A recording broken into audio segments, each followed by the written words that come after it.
Soldiers of science. Soldiers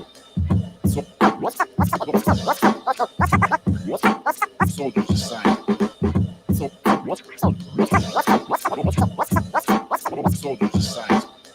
Soldiers of science. Soldiers of science are back. Soldiers of science are back. Soldiers of science are back. Soldiers of science are back. Soldiers of science are back. Soldiers of science. Soldiers of science. Soldiers of science are back. Megalithic alliance with fact. Soldiers. Soldiers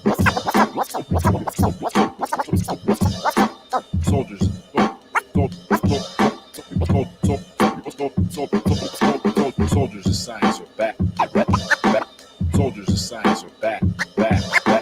Soldiers of science are back. Megalithic alliance with fact.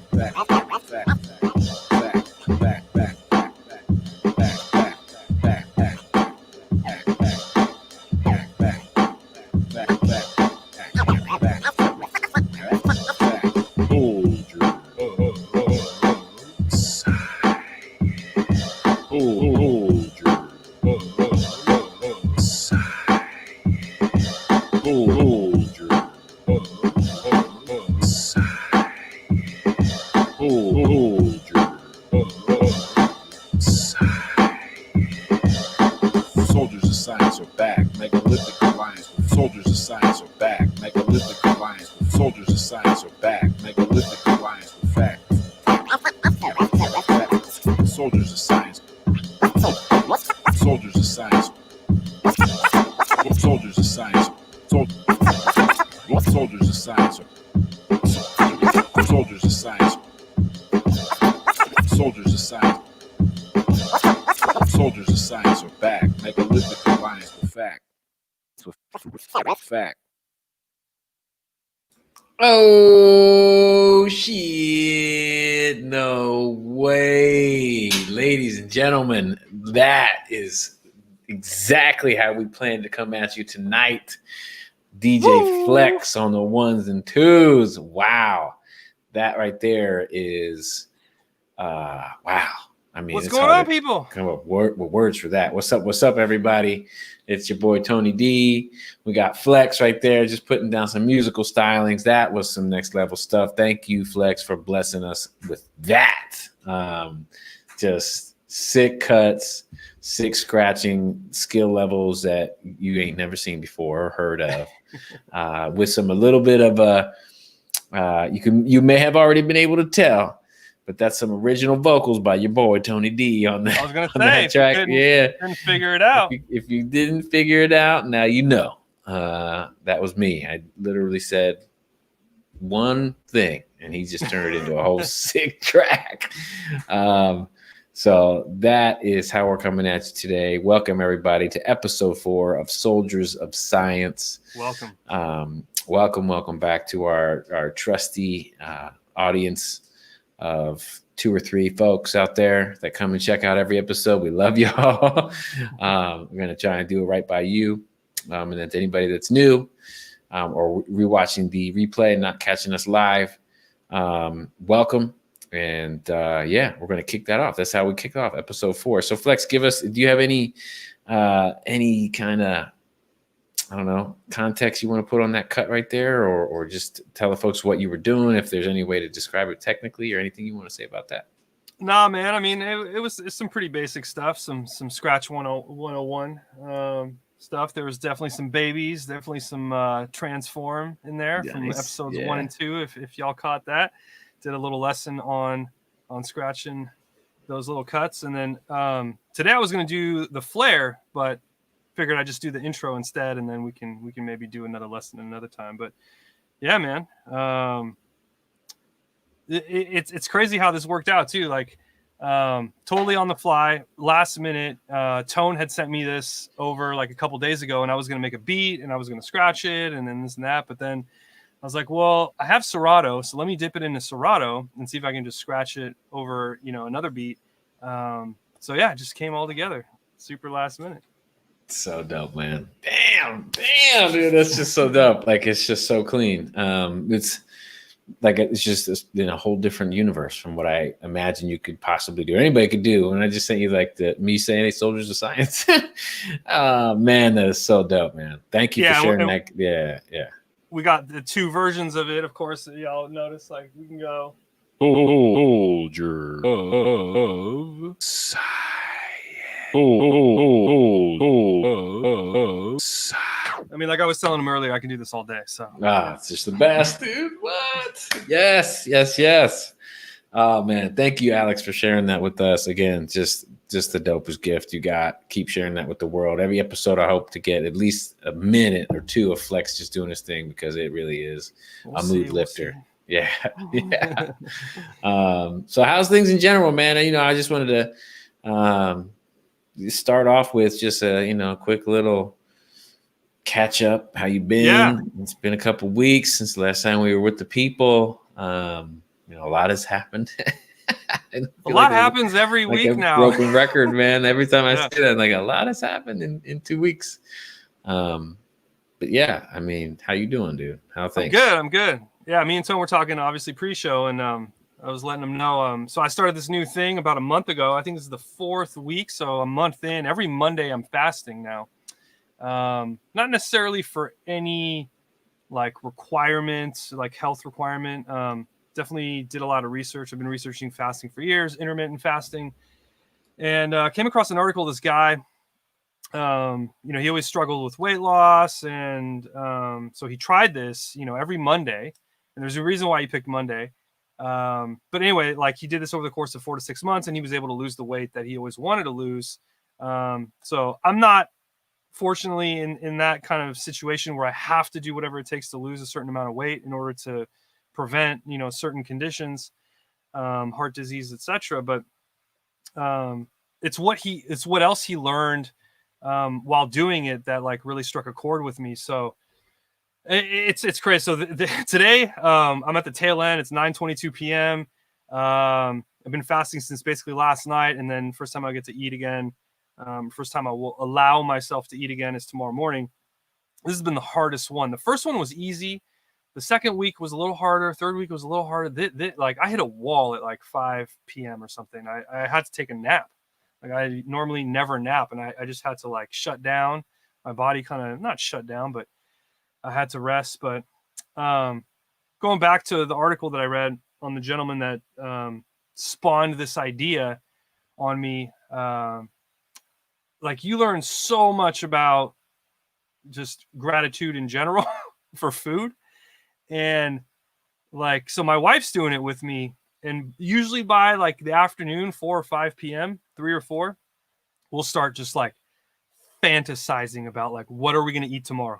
Like, that's the only thing we're talking about. And then we just realize like how spoiled we are in a sense. It teaches you a lot, man. Like, I wouldn't push it on anyone, but if you're so inclined, it's very hard to do, and it's definitely one of those things that'll make you stronger in the end, I think. Yeah. It seems like it's huge kudos to you, dude, for even doing that one day a week. Like, I trying it out. Yeah. Never tried it before, but I do really, it's gnarly, bro. It makes a lot of logical sense to me, though. Like, the whole 3 meals a day for like sustenance for every human being. It's always seemed like a bit much. I don't know. Maybe that's Jack Dorsey. I just watched an interview with Jack Dorsey. For those of you who don't know, the CEO of Twitter and Square. Since he was like a teenager, he said he only eats dinner. Well, every day of his life, he only eats dinner. I mean, the guy's skinny, so it's kind of obvious. Like, he's either doing something. Like, he's either eating little, or he's like a a gym rat, but he's clearly not a gym rat. Yeah, he just eats dinner. And I was like, I heard this like 2 days ago, and I'm like, dude, I might try that too. Like, that Yeah, sounds I mean interesting. that's intermittent fasting. I mean, to a T, eat once a day. Yeah. Yeah, I mean, I feel like I've had times like that in my life when I was just super broke. I really, Well, yeah. I can eat once a day. Real strategic, but yeah, I mean, that's just wild. Obviously, Mr. Jack Dorsey is the opposite of broke, but that's cool. And he I mean, still chooses to do that. Yeah. Yeah. And there's a lot of science behind it in terms of like balancing your blood sugar levels, fasting in general, or intermittent fasting. I can't say that I know equivocally that it can prevent diabetes or help with diabetes, but I think there is a lot of new studies coming out that suggests that it may. So, and it just kind of makes sense. You know, you're not constantly putting carbs or sugars in your body. You're allowing your body to digest and kind of like cleanse itself, detox. Yeah. And yeah, you're basically kind of starving yourself. Yeah. So it's not something I recommend for anyone to do, but if you're healthy and you are interested in learning more about yourself and like your strengths and weaknesses, like it's definitely teaches you a lot about that. Yeah. That is, again, something I can't even imagine. So how you doing, man? What's going on with you? What's going on? Good, dude. SoCal, Doing good. You know, just taking it a day at a time. You know, one day at a time. All we can do. This weekend was honestly one of the best weekends I can remember in forever. It was so just dope. Spent a lot of good quality time with my wife, and awesome. On Saturday we went out and did a 12K, virtual 12K, which just sounds weird, but that's 2020, right? So it's just kind of like this race that we have done before in the past called the Beta Breakers up in the Bay Area. Obviously, it's not happening this year with COVID in the Bay. And it usually goes. It's a 12K route from the old San Francisco Bay to the Pacific Ocean. And it's about 7.5 miles through the city, and it's usually filled with lots and lots of not your typical interesting characters. Yeah. It's more like a giant parade / yeah, it's a party. It's a giant, just a giant party. There's house parties spilling out onto the race course the whole way. People dragging coolers through. You know, they're in the race, but they got a cooler. They got like a float. There's guys. Everybody's just, you know, doing their own thing. So not a lot of actual runners. I mean, there's a good healthy. They're mixed in. We're mixed in there. The runners are. Yeah, like the first class or whatever, or the pros, like the real athletes, and then there's maybe a second and third class, and then everybody else is just like everybody else is just it's just there to party. And people will literally like just stop, you know, the race and go into a house party and hang out with people. Anyway, that's not happening this year. There's no random strangers coming in off the street during a race in San Francisco. So everything went virtual, and you registered online, and then you basically do the 12K on your own time within like a certain. I think it's running from like it's the September 20th through October 3rd or something like that, and then any given time through in the course of those days, you go do a 12K, and then you upload your results, and you get the same kind of swag that you would get at the race, the shirts, the medal. So it's kind of sad, but it's also beautiful because, you know, you still have a reason to get out there, go outside and do some exercise. So we did that on Saturday, and it was just the best day ever.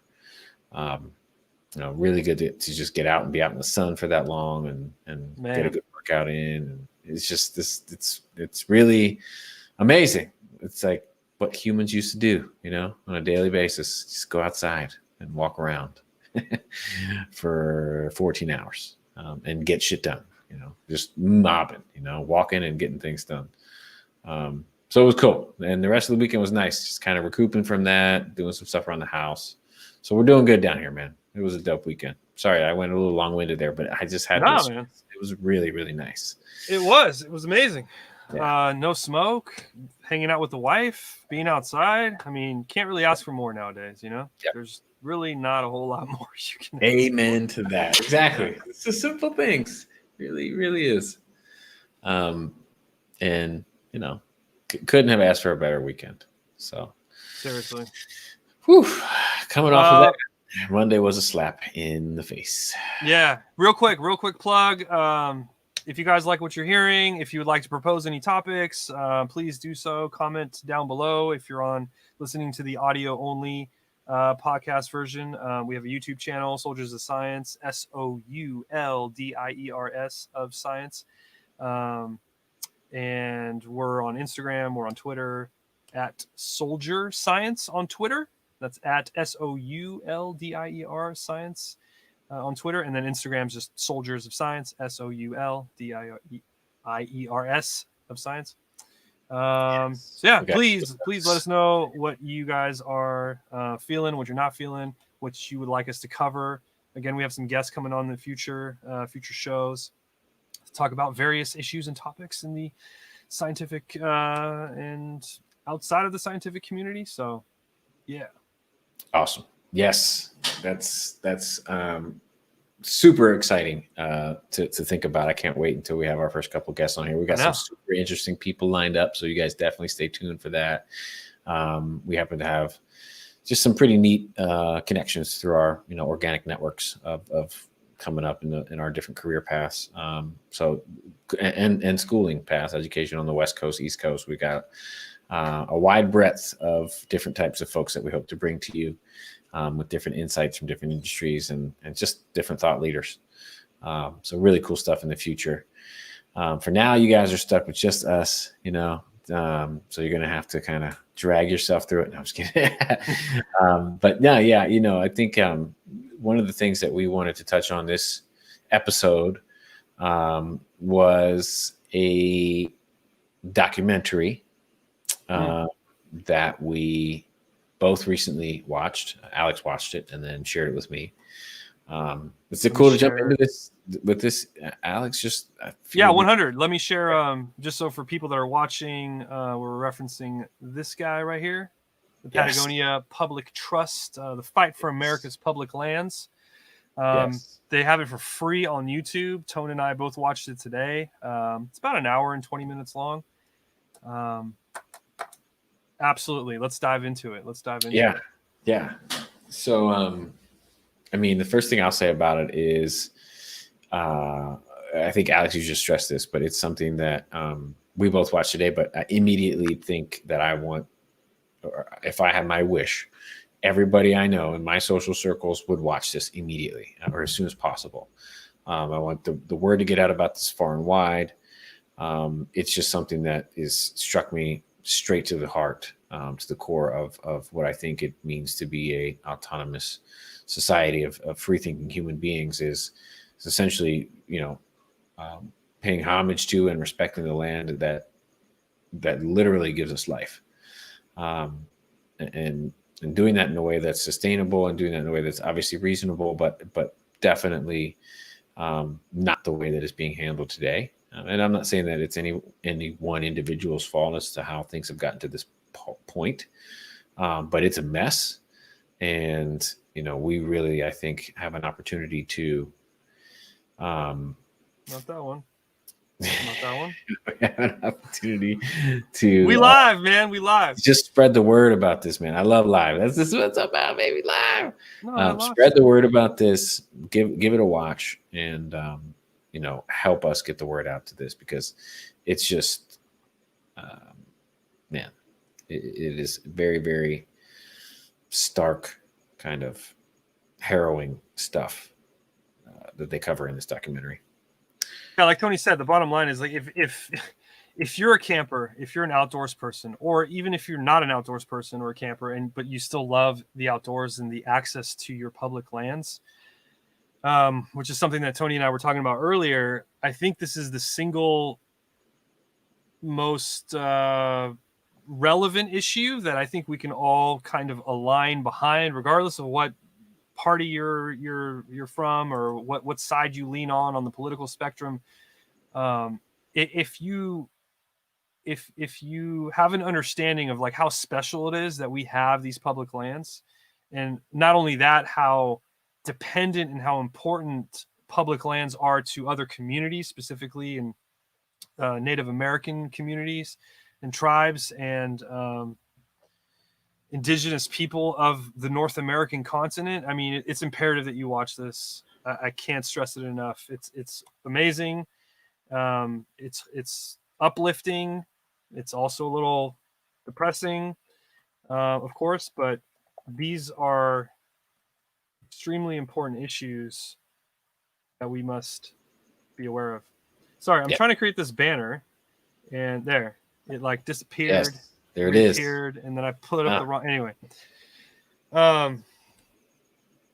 yeah. Where do we start? I mean, they cover Anwar, they cover Bears Ears. Those are the two main sites that are discussed. Kind of how those were always under attack, and then through forming groups and getting the word out, and getting legislation created, and through decades of fighting, they were able to establish protections for Anwar, the Alaskan Wildlife National Refuge, and Bears Ears National Monument, which is in southeastern Utah, which has like 12,000 plus archaeological sites. Yeah.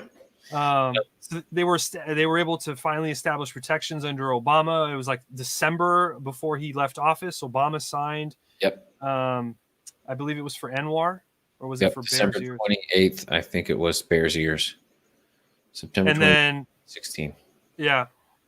And then, so just to sum up the whole documentary, it covers everything that's led up to that point, and then till today, basically, where the current administration has literally repealed all of that and just opened it all up for drilling. And as we know, Anwar, I think, was the latest. So, man, it's another fight. It's like every 4 years now, or every 8 years, or every decade, we got to fight to protect these lands. And I'm not from these lands, but I'm like devastated. I can't even imagine how the people who live and depend on these lands. And it's not even about the people. It's about the natural ecosystems. It's like the last untouched, pristine natural wildlife refuge. Yeah, and some of these families that are like very, very much tied to the indigenous ancestry that has gone through there have been living off the same land. Their family has been for thousands of years. Like, it's not just thousands of years. Yeah. Not just like some new thing. It's the natives being taken advantage of. And on top of that, I mean, it's like these lands have been protected. And this documentary goes deep back. I mean, it goes back to, I think it was something called the Sagebrush Rebellion, where it was like the original anti-public lands folks, kind of pissing and moaning that, there was coming in and the federal government was going to take over this land to preserve it, because people were just building an oil rig every 10 feet and, mining for gold. And it was just chaos, the Wild West. There was no order, and everything could have just easily gone down the drain in terms of being completely destroyed from the Industrial Revolution, because there was no mind being paid to, the impact on the environment. So I think it was Teddy Roosevelt during that time that came in and like basically mandated that the Grand Canyon was going to be a preserved land, because they wanted to start digging up the Grand Canyon and start mining, like have mines in the Grand Canyon and do all kinds of, again, extraction industry type work. And so this battle has been something that's raged for decades, ever since back, probably even back before 100 years. The Industrial Revolution. Yep. And here we are today, where there had been all these gains made, as Alex had mentioned. Obama signed an executive order in like December, in the waning days of his administration. And it was like this huge moment to celebrate with the natives and the folks, but the local folks there, and the other communities too that live off these lands. It's not just natives, who are obviously of utmost importance and top priority, but it's also modern day Americans that have chosen the lifestyle of ranching, and they ranch animals and livestock on this. That very much goes into the big industry of beef and all kinds of different goods and services in this country that come from ranchers, and they loan this public land out at very cheap costs from the federal government, because it's basically it's a mutually beneficial thing. It's a symbiotic relationship where they have wildlife on these ranches, and they also take care of the land. They take care of the streams and the lakes and the other bodies of water that the federal government doesn't have the resources to go around and take care of everything that they own that's preserved. So there's this symbiotic relationship going on between the locals, the natives, and these rancher style Americans that take care of this land, with the utmost importance being placed on conservation and sustainability. And what's at threat is the privatization of this, just like other really what's the word, corrupt and ugly parts of this capitalistic system that we have in place in this country that have been privatized, that should never have been privatized, like the medical insurance industry, like prison.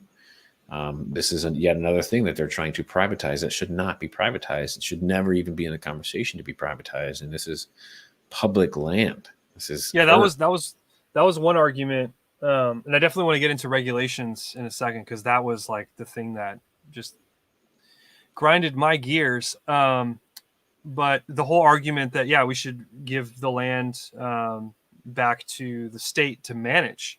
And like specifically in the case of Utah, and I'm sure this is the same across the board, like California is like 50% or 40 something percent of the lands is federally managed land, right? All these fires that people are saying, oh, it's, Antifa's causing these fires, whatever the argument may be, climate change. And Gavin Newsom or the state of California has done a terrible job managing the forest. While some of that may be true, the reality is the majority of these fires are on federal land, right? So federally managed.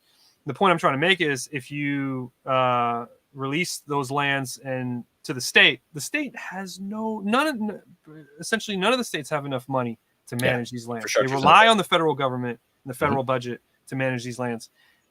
So the first thing they're going to do is sell it. They're going to get rid of it. They don't know what to do with it. They don't have the money. So, Absolutely. And then where does it go? Highest bidder. Who's that? Gas, oil, whatever. Gas, oil, other types of mining. Yeah, exactly. And they've been lobbying for it for decades now anyway. So they're already first in line, Yeah, it's gas, oil. It's all just extraction industry, mining. And then it's also grazing, right? It's just mass, like big food, big pharma, or not pharma, big farm, where people just want to bring in, thousands of livestock and basically pay no mind to the immediate, surrounding environmental area, the runoff, the waste, and what to do, how to manage that. It's just basically like these. Yeah, so much of it has been just like these pump and dump schemes. Like people come in, they get this one particular natural resource that they want, and then they abandon everything. They're out. Yeah, I mean, it's all baked in profit, and they're done. And then that's the other element of this is like all the cleanup and the restoration of the land falls on the taxpayer. It falls on us because we are technically the owners of public land. It is the taxpayer. The taxpayer dollar is what funds the management of these things and the ownership. That's the ultimate takeaway that I had too from the documentary, is that it's very real. It's not just some kind of exaggeration to say that we, the taxpayer, are the owners of this land. So how are they being chopped up and privatized and sold off to places that we're never going to see any cut? You think the average American is going to get some deal where they're making money off of any of this? Not that it would even matter, because it shouldn't. As a matter of morality, you shouldn't sell off your land that is sacred and cannot be replaced, for the sake of a quick buck. I mean, that's what they did in Alaska, right? Every Alaskan citizen or resident of Alaska gets a little cut of the oil money that's produced there. But yeah, it's gotten to the point where these tribes that have relied on some of this income, or maybe the majority of this income, like the line has been drawn in the sand now. Like Anwar has been protected. You can't touch it, and we'll give up literally our lives to stop you from doing this. There's no more. The thing that's insane is, so not only did they reverse all of the regulation that was put into place for the last 20, 30, 40, 50 years, and reverse all of the laws that protected these places. But they also went like they quadrupled down and removed any kind of restriction on environmental protections. Or like the one example they gave on the oil well that blew up in the Gulf. After that happened, they had to a new law was passed to ensure that there was like protections or specific engineering requirements around capping or sealing off these oil wells, underwater oil wells, so that they don't leak. All of those have been removed. All those requirements have been removed. Like how does this get flown under the radar? Yeah, it's unreal. Yeah. The one argument was like, well, we have to balance everything, right? Like I understand, like we have to balance, energy production, mineral extraction, and protect our lands. Yeah. Okay, so let's do it in a balanced way.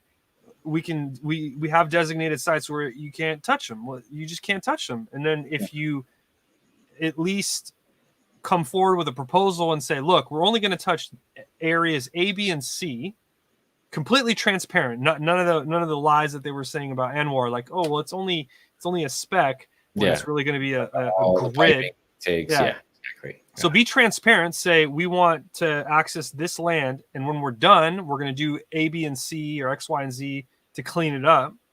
I think you can get a much easier conversation. Yes, it's going to cost more money. Yeah. And at the end of the day, I don't care where you sit on the climate change platform, or political spectrum. We need to get off of fossil fuels. Whether or not you care about doing that to protect the world or to reverse warming, or if you don't believe in that, that's fine. But we should all agree, as all Americans, that removing our dependency from international energy production, and there are better, more efficient, higher quality types of energy. Like oil is archaic. It's an ancient thing. We have to, like, you seriously, we have to extract sludge from the planet to make things work on a day-to-day basis. There are so many other energy realms on this planet. Plastics is the big one. So you need petroleum for plastics, and if you get rid of plastics, which we should do, but like you can't run hospitals without plastics. You can't do anything without plastics today. So we need solutions there. There's new technology, I think, coming with like cellulose plastics and types of plastics made out of organic material that's biodegradable and therefore and also, again, but you're right. Can't just pull the rug from underneath that because of the very real dependency there on some huge industry that serve the greater good of humanity, which is like hospitals and other important things. Your Starbucks cup, like you can give that up. Like your straws, like you can critique the whole straw thing as much as you want, but like, do you really need a straw? Like, just take a drink from the lip of the cup. Do you really need a straw? I'm not advocating for paper straws. I despise paper straws. I just don't use a straw. Exactly. The biggest scam ever, paper straw. I mean, come on. It's just like a paper boat. How long is it going to last you? Well, it's better than plastic, but it's also not a like-for-like replacement. So just drink from your cup, or get one of those perma straws, which I'm not sure the environmental impact is that much better, but they have those straws that are like, foldable steel or whatever. Like if a dramatic environmental change for the good means that you can't ride your bike while sipping your coffee, or you can't drive your car while drinking your coffee, I would hope that we could at least get behind something like that. We can get rid of that convenience to save like a population of a species of birds or thousands of different species of all types of organisms. Just like that's how we need to start thinking as a society. I think I'm not seeing enough of that. Again, like I'm not saying you need to do A because of B. I'm just saying I think we can all agree that our impact to the world can be a negative one, and we can make changes where we don't have to really sacrifice that much, but the world and the ecosystem benefits tremendously. Yes. And that's it reminds me of something that I just learned earlier today at work. It was, I didn't just learn this, but it was, the point was made very clearly to me in a poignant way that craftsmanship, like in design or product design, or any type of like engineering type context, real craftsmanship isn't just being able to like take a piece of technology or some sort of, combination of hardware and technology and then just solve a problem. It's being able to create a solution that has longevity and evolution baked into the concept, so that when things do inevitably evolve and change, like say for instance you created something that all of a sudden is going to scale to these astronomical amounts, like global scale, think about the impact of your particular innovation on the environment. I mean, it's not that hard of a bullet point to meet. Like, just think about things from that perspective. What's the evolution of this, and what are the down the line implications?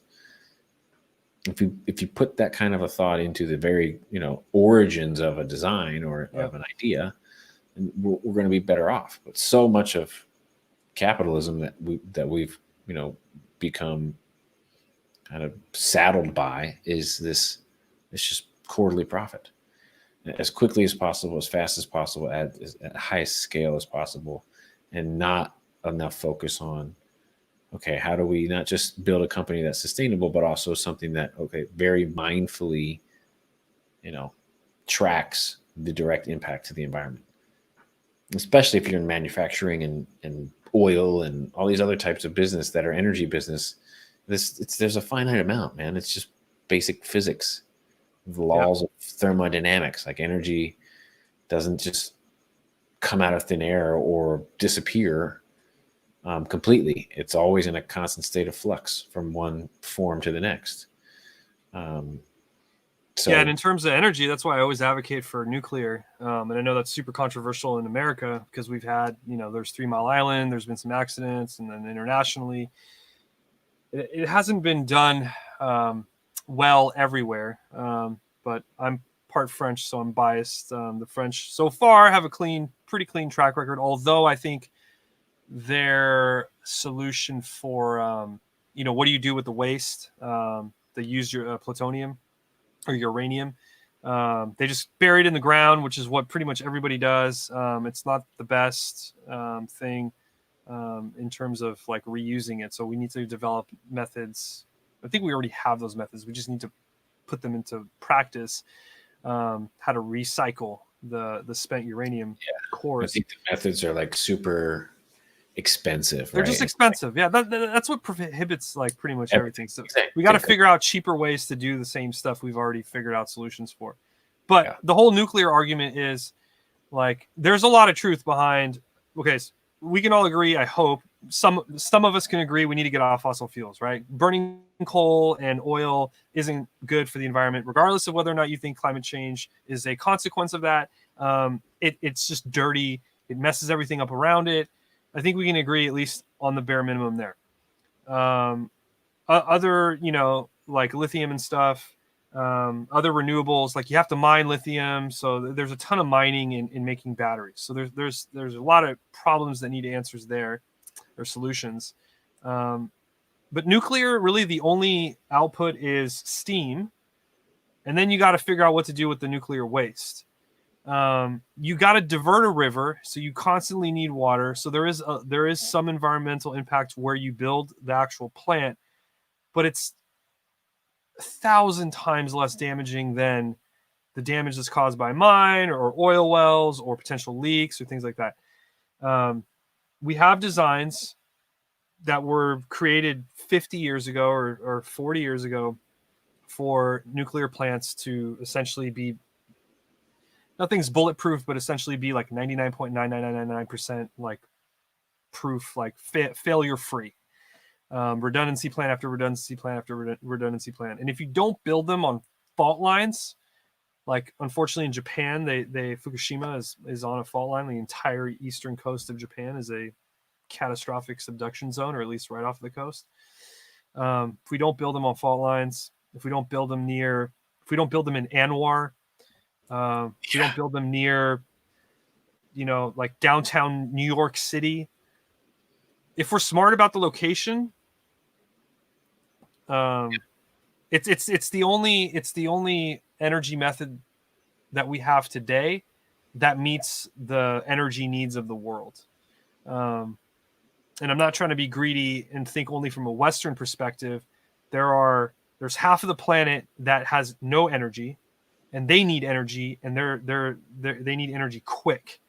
And so what are we doing to meet that need right now is build coal plants and oil and gas. And we need to stop that as soon as possible. I think nuclear is the bridge for when we hopefully have fusion, which we may not see in our lifetime, but that would be the ultimate. Yeah. But yeah, solar and wind is not enough. It helps. Again, it's another tool in the tool belt, but we can't just go all solar and wind. It's just not, there's not enough minerals. We'd have to mine the earth to get enough materials to make enough solar panels and enough batteries and enough, essentially those two things. But another promising avenue is hydro, specifically wave tech. They're ways to harness the energy of the tides. But again, expensive right now because it's still R&D. Expensive from a actual hardware infrastructure standpoint as well. Salt water is pretty corrosive, so I don't know how long the gear would last or what it's got to be made of to keep it intact as long as possible.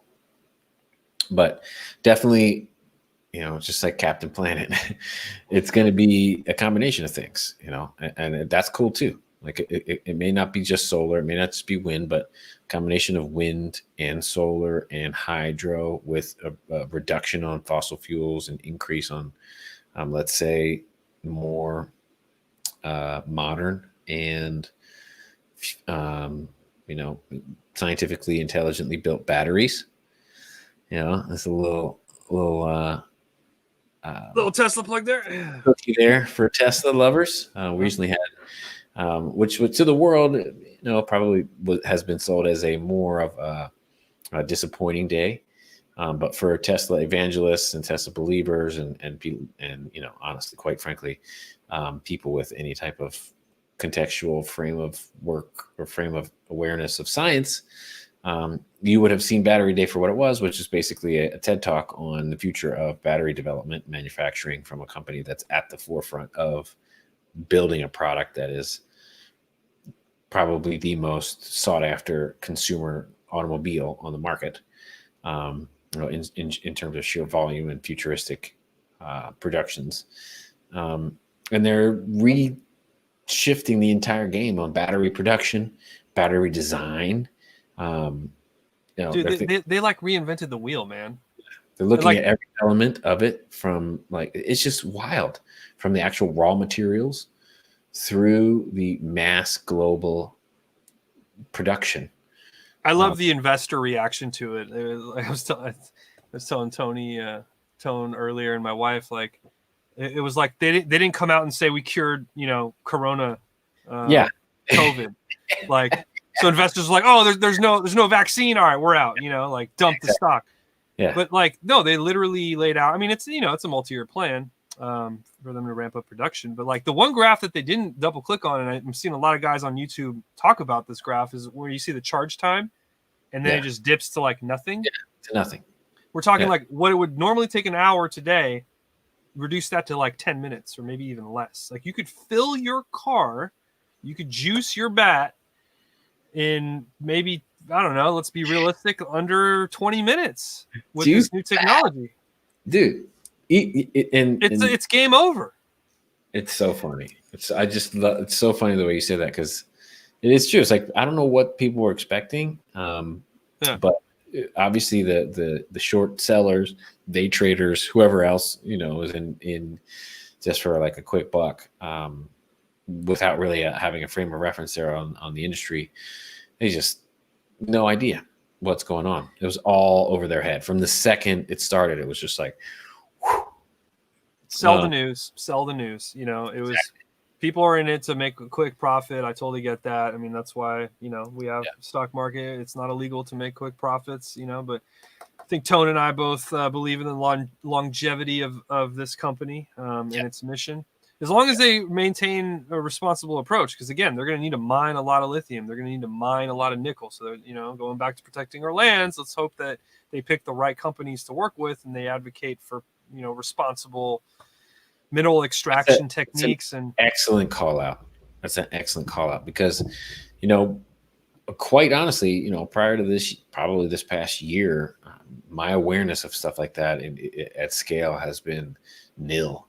And only recently have I learned about, you know, how much these giant corporations really just kind of, you know, especially the younger ones that are up and coming and these kind of gig economy type places, they just kind of hack the system and they plug into existing infrastructure that was built over the course of decades and blood, sweat, and tears of companies trying and failing and scaling and then, you know, going under for whatever reason and then maybe scaling. And now these guys are just basically taking all of that unearned knowledge and creating a code hack of some neat little app, you know, experience, and then reaping the benefits. And there's corners being cut. And in a lot of these industries, especially like where there's, you know, raw materials being used to create new product. I'm not going to speculate on how much raw product or where the factories are that Amazon Basics is building all of their knockoff products that they basically ingest the machine. And but you know, that's having a direct impact on the environment. And you have to have a mindset of like longevity for future generations. Otherwise, we're all just kind of flying by the seat of our pants, living like a bunch of frat bros in college, you know, pizza boxes from 2 weeks ago, still sitting on the coffee table. No one wants to do the dishes, putting cigarettes on the carpet. No one gives a shit about anything around you. And then what? What do we hand over to, you know, our future generation, our kids, their kids? You know about the Easter Island theory? You heard about what some people... I don't think this is necessarily true, and obviously we don't have necessarily proof, and we're learning more and more about Easter Island every year, and how, you know, indigenous people or not even necessarily indigenous people, I guess everyone's indigenous at some point, traveled, you know, across the Pacific to Easter Island. Either they came from the west, in that case would be Indonesia, Malaysia, the Philippines, or they came from the east, South America, or elsewhere. But one of the earlier theories was that, so when Westerners first arrived there, the first thing they noticed, there's no trees on the island. And I guess most islands within that area, even though it's pretty isolated, most islands in general have some kind of trees, palm trees, you know, what have you. So the theory is, you know, people settled there and they started cutting down trees to build homes. And they kept cutting and cutting and cutting and, you know, using wood as their main resource. They mined all of the trees off of the island, essentially on the island. And then that's what wiped them out. That's what killed them. So I think it's way more complex than that. Could have to do with a flood. It could have to do with a whole bunch of different things. But I like that at least analogy to, you know, like how far do we go in the destruction of our ecosystems, of our lands, of our history. You know, like the Bears Ears National Monument, there's over 12,000 sites, like cave art, structures, like that's a people's entire history is in this one area, and we're just going to open it up for oil and gas, done unresponsibly. Like if it was, at least if you came to me and said, look, we got the savage plan, we're going to come in, here are all the safety protocols, we're going to put everything back the way that it was, we're going to make sure there's no leaks, and here's our contingency plan A, B, and C. At least come at me with that. But you come in and say, essentially, F you, we got this land now, we're gonna just mine the F out of it. Like, it's just, it's not the right way to approach things, in my opinion. So, It's but yeah, the Easter Island theory, one of many, they basically consumed their way to their death, and that's kind of the path that I see that we're on with especially oil and gas and even other mining for rare earth metals and things like that. So everybody wants to make money. Totally get it. But we just got to be a little bit smarter about how we do it. Yeah. And then once we've identified lands that shall be protected for future generations, like that's it. You gotta look for alternatives to make your money or to build a business or to to get into the game, or find other things that are sustainable. You got to draw the line somewhere. Yeah. As you were talking to, man, I had this stark metaphor that kind of clicked, because it's like, they consume themselves. Talking about the ancient societies, they consume themselves to death off the land. Mm-hmm. Here we are talking about doing the same thing. It's all cyclical. And now we have the added element of there's a very real possibility that we are going to consume ourselves to death psychologically with social media. And the amount of I still haven't seen it, man. I still haven't seen the documentary. See this for those of you guys that have not seen it out there, maybe there's a lot of viewers that may have seen it, maybe not, but Social Dilemma on Netflix, must see for anybody that's alive and that looks at a screen more than once per day. I think that's half the world. Easily. Half of the world's population. Easily. And so if anybody that rings true to you, if you look at a screen at any point, at any given day, watch the Social Dilemma. Don't watch this podcast. Yes, listen to this podcast. Don't listen to this podcast or watch other things. But no, you got to check it out. It's definitely not what I would say is like the whole picture. There's still a lot to be uncovered, and still hope. That's one of my big takeaways from it. Is there's still hope to redirect.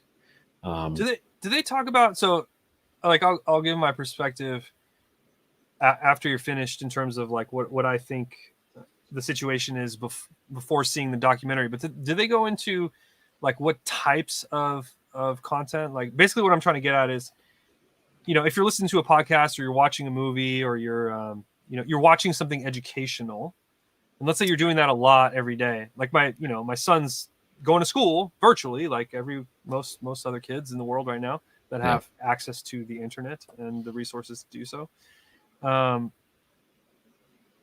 Does that make a difference? As opposed to like the likes and the obsession over getting followers and the emotional reaction to, things that aren't really that important?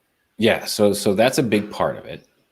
What you're talking about there is like the social media aspect of it, but they also talk about just in general, the design tenets that went into creating a piece of hardware that people are obsessed with. It doesn't matter what's bringing them back, what chime or what notification to what app. It's just the fact that they're actually engaged with this device all day, every day. They're competing for the attention of the user, basically being able to, like, getting it down to the nitty gritty of saying, we know when this human is looking at this device, in order to maximize the science around selling ad time. Yep. And that's what they auction off, is that attention span. Say, we know this user uses this device this amount of time. You want to get an ad in front of this person's eyeballs, it'll cost you this much. And bidding's open. And then all these different companies come in and they're basically competing for ad time. Yeah. And every user is treated as the actual product. We as individual consumers are the actual product, and the customer is any type of company that's selling ads. And that's how they basically have designed these entire platforms, and the hardware that goes with them and the industries around them is all based on ad revenue, and competing for your attention span. So there's an element of it that's social media, but there's also elements of it that's just like period using a screen. Yeah. That we can make sure you're getting that you're looking at when we send this ad through.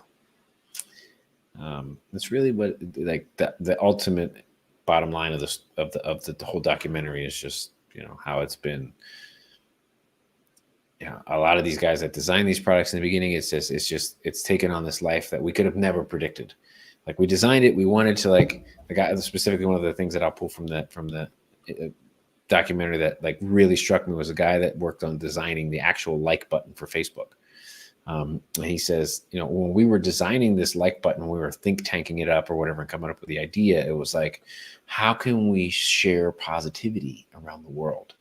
How can we create something that people can hit and essentially show how enthusiastic and how positive they are about something? Did they genuinely think that?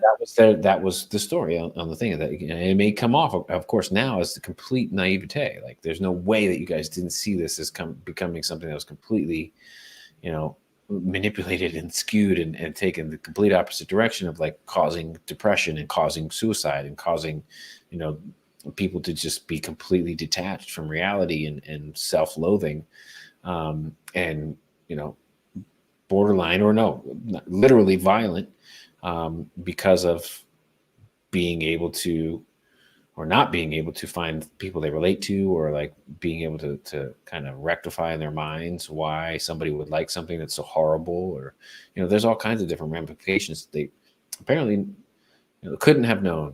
There are some very real things that it's like, you couldn't have known that these things would have gone the way they went, but at the same time, you still have to be held accountable.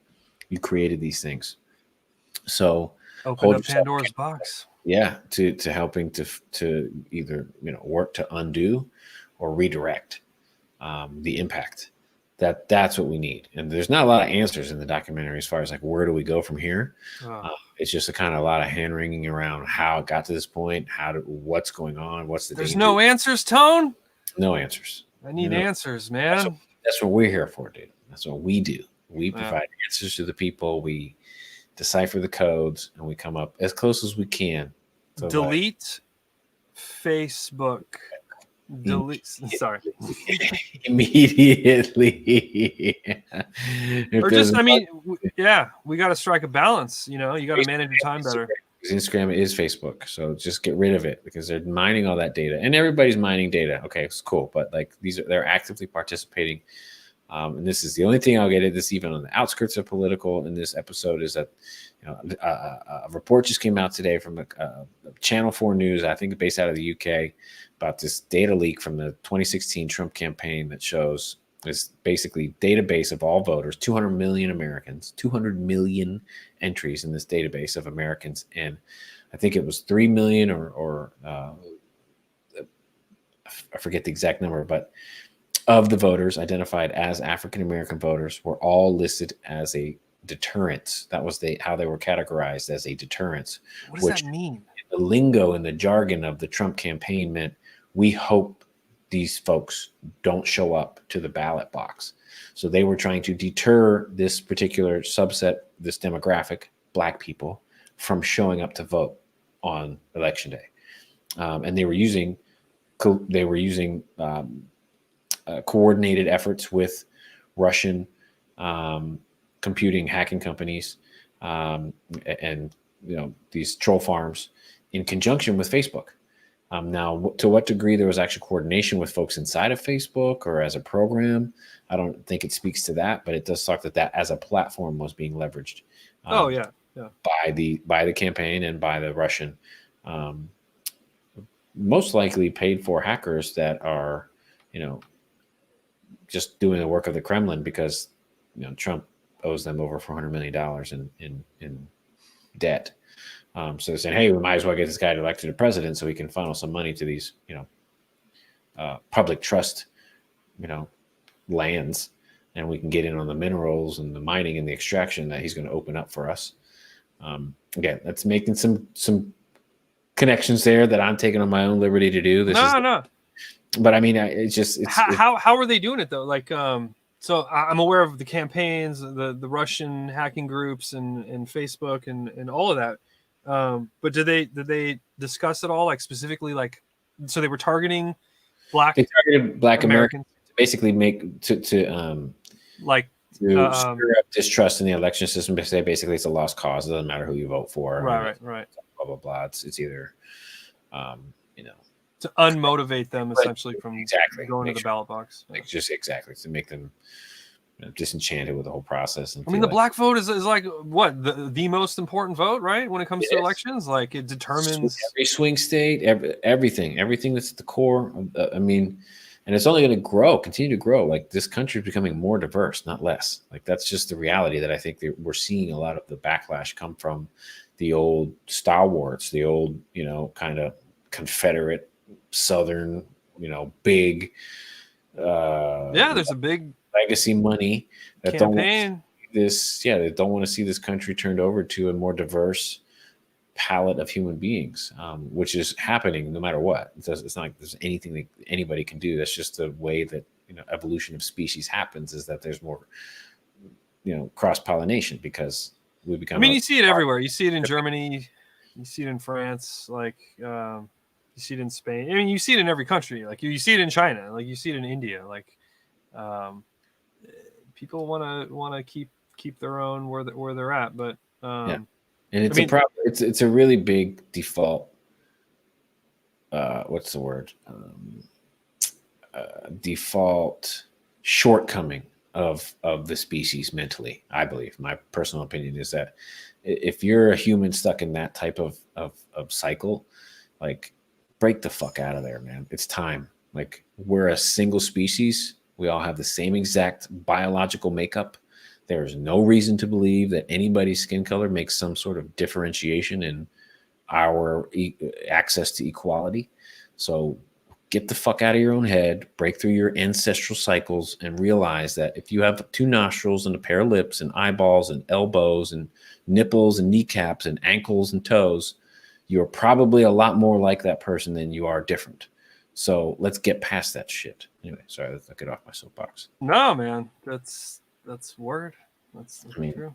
Like, it's just cultural traditions. You know what I mean? Like, and America's unique because, like, we're just a bunch of Europeans, right? That came over for the most part from a different continent, and then, not to go into American history on this episode, but like we're all immigrants, like we all everybody immigrated over. We left the kingdoms and the empires that we disgusted to build a new land, the land of the free.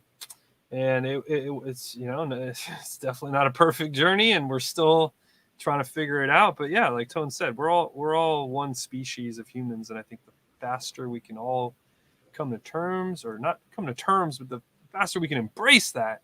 Yeah. Sky's the limit, right? Yeah, exactly. Just say, okay, I read the book. Oh, what will happen if we all align? Oh, let's see. The people that control the world, the banks, the big corporations. Oh, they'll lose their leverage on us. Oh, well, that's unfortunate. Exactly. But anyway, science could actually take the forefront of leadership. Yeah. People that believe in fact, verifiable fact, independently verified fact, not for profit, but for truth, should probably make up the consistency of the leadership of the planet. First and foremost, of course, you need your people, your specialties in economics, and economists, people that's their specialty, science, all different types of things. But the reality is that the way that this world is governed should be based on fact, not political. What was that opinion? What was that guy's name for the Patagonia documentary? Public Trust, the Secretary of the Interior. Oh, Hankey. Yeah. The guy took a geology course in college, and he called himself a geologist. And he's like, well, geology. And he like started speaking on behalf of the geological community. All he did was take a class. I mean, I took a music theory class in college. So I know everything there is to know. Yeah, that's insane. And that actually makes me, we'll bring a guest on. I have a buddy who's a geologist, an actual geologist. He works for the county of San Diego as a geological surveyor. Let's do it. And it's a good buddy of mine. We'll bring him on, and we'll just destroy Hinky. That guy. Talk about lowest of the low. Well, I don't know what Minnesota ever did to deserve him as a native. Or Montana. Yeah, and he when he started, like the first thing that he said was like, "I will never touch." This is not a direct quote, but he essentially said he would never touch public lands and he would keep them protected. And then like what, 6 months later, it's like rip it all open. Yep. It's a free for all. He's bears ears and saying that, there's no gas or oil here. We would never even look at that. Yeah. This land would be looked at, and then of course they redraw the maps, and it's all. This is not even a gas and oil thing. Oil, gas, coal, mining. Look, crazy. My final rant on this: whether you're on the right and you're a huntsman, an outdoorsman, or woman, you love hunting, you love your rivers, you love your lakes. We got to protect the lands. We can all agree on this. And whether you're on the left and you love all of the above, maybe less of those activities, but you love to go camping, you love to go hiking, you love to go. There was a little comment about mountain biking in there that I was like, ooh, like the mountain biking community wants to like tear apart the. So I got to do some more digging on that. I'm a huge mountain biker. For those of you that may not know, but this is something we can all get behind. And I'm not telling you to vote for Biden or Trump. I'm just saying, vote for the lands, right? And if there's a lesser of two evil, I think like this is the most. It's not the most important, but I think it almost is the most important. Like racial inequality is like immensely important. Yeah. But if we have no land left for our kids, then not even race like will matter. Like if there's nothing left in 100 years, if everything's polluted, there's no more fresh water. You got 80% of the world's population in poverty. Like, I mean, this is where we're heading. Exactly. That's why like time's running out, man. Period. And we've got to get our collective shit together to move past as quickly as we can this racial divide, because it's catastrophically dumb. It's so dumb. And it's just like I hate to minimize it, but like it's just so frustrating to somebody that sees everything as equal, every living organism is equal, to be stuck here saying we can't even agree that we're equal as human beings. What are we doing? Why are we wasting our time on this? Because like Alex said, in 100 years, if nothing is healthy, everything is toxic. Your air is toxic. Your water is toxic. Your food supply is toxic. Then we're not even going to be around to talk about this. There's not going to be any human species, you know what I mean, to even sustain anything. And I mean, the rich will be they have generational wealth, so they'll live in their bubble, their communities of like protected, their bubbles. They'll have their bubbles. Meanwhile, 90% of the world's population, like I can't even understand how that's a future that they want their children. Like this is how have to inbreed and crazy these people are. Exactly. And there's no path to sustainability of the species. And you can be in your bubble, but if the earth is melting and there's earthquakes and volcanoes, your bubble's going to burst, buddy. At some point, your bubble's not going to be worth what you think it is. Well, maybe it's just something that science doesn't know, just like a famous politician recently said, maybe science just doesn't know. And we just don't know. Yeah. That all of this is going to be A-okay. Yeah, exactly. On that note, I would like to take this moment to bring up something we've been pushing across the bottom here. This is a huge PSA. Please vote. For the love of everything in this country, please vote. For the love of everything. And, I think we're going to have maybe 1 or 2 more episodes before the election day. And we're still floating the idea of doing like an election. Oh no, there's only 2 more episodes before the election. Yeah, it's not that much. Just really hurt my brain. Yeah, so we want to get the word out. Please vote. Please vote with your conscience. Vote on your issues, but vote for the sake of democracy, first and foremost. Use your voice. Get to the ballot box or do the mail-in ballots like I'm going to do in California, because we are a civil society filled with intellectuals that understand the basic trust of mail and Social Security number. Not all of us, but many of us. That's true. But please, for the love of everything, just vote. Use your right to do that. People have fought and died for decades to get you that right to vote. So use it. Don't waste it. This goes for anybody over the age 18, anybody willing or not willing, able, healthy, and able to vote. I know there's a pandemic on, but it's your duty. Mail in a ballot, put on a bubble suit, whatever you need to do, get down to the ballot box on election day. Get your vote in, period. Soldiers go overseas and fight wars. Yes. Hopefully, sometimes for the right causes. Our duty is to vote. Period. Yeah. The end. Make sure your vote counts, and do what you can in your immediate control to hold people accountable. Say, hey, I want to make sure that my vote counted. Where's the tally? Show me where my vote is. Show me the voter roll. Follow up. Don't just throw a piece of mail in a box and consider it done.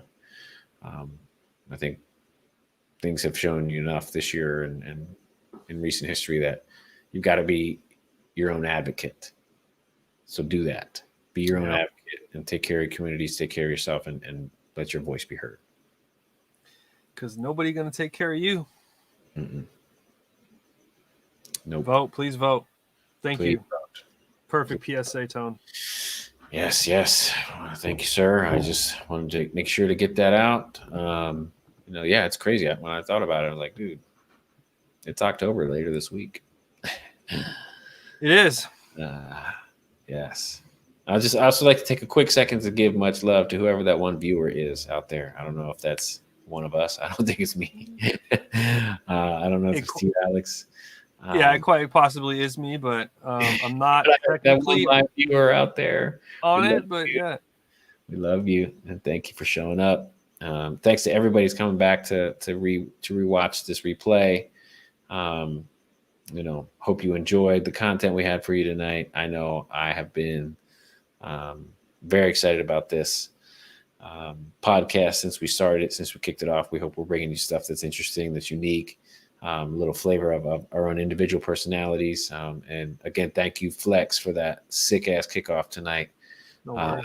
With the 2-minute beats. Oh man, so clean. So clean. Yeah, man. Like, comment, subscribe, everybody.